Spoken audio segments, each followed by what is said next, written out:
بسم الله. احنا عندنا هنا لوحة تحكم بتاعت الغرفة. من البداية احنا عندنا مفتاحين تشغيل الإضاءة مثلا اليدوي، من هنا بنقدر نشغل يدوي اوتوماتيك، كذلك اللوحة كل نقدر نشغلها من هنا اوتوماتيك او يدوي. اللوحة عندنا بتتكون من مفتاح تشغيل رئيسي، تايمر للإضاءة، مفاتيح تشغيل مثلا زي الشفاط والترومبة والمكيف، مفاتيح لقطع قطع التشغيل الموجودة داخل الغرفة. عندنا ريليهات، ريلي الترومبة وريلي للشفاط، كونتاكتور التكييف، كونتاكتور ترومبة المية، تايمر الشفاط والري، تايمر تقسيم فترات الري. في الآخر هي ديت الغرفة من خلالها هنقدر نقوم بالعمليات بتاعتنا، مثلا تشغيل الإضاءة سواء مانوال أو يدوي، التحكم في كل جزء مكون من مكونات الغرفة. بالتالي هي كده كل اللي موجود في اللوحة. ندخل نشوف الغرفة من الداخل.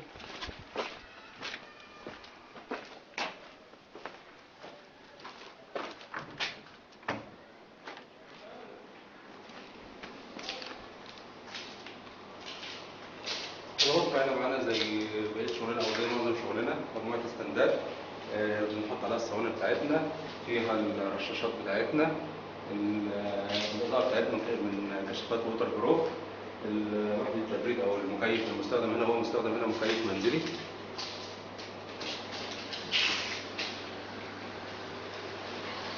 هنا أثناء عملية الري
الغرفة دي طبعا زي ما حضرتك شايفين مكونة من أول حاجة الوحدة البروش البلد دي طبعا عشان تعادل ونقدر نسيطر على درجة الحرارة والرطوبة. طبعا ممكن تتنقل من المكان ده، سهلة النقل من المكان ده عن طريق فك وتركيب في مكان آخر خالص لو صاحب الغرفة حب يستغل المكان ده لأي حاجة تانية.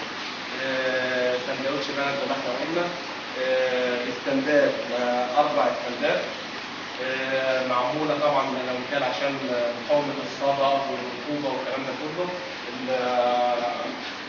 الصواني الاضاءه برضه معموله بطريقه معينه عشان تكفي عمليه البناء الضوئي اللي بيحتاجها الشعير، معموله من كشافات ووتر بروف علشان طبعا المحافظه عليها من الرطوبه ومن الميه والكلام ده كله. الري برضه طبعا محابس عشان نقدر نستغلها باننا ممكن نشغل ستاند او نشغل كل الاستندات عشان نقدر ان احنا ما نهدرش الميه يعني ونسيطر عليها. بس هو ده زي ما حضراتكم شايفين اللي موجود في الغرفه، سهله بسيطه بتكلفه بسيطه جدا، ويعني بالتوفيق ان شاء الله باذن الله.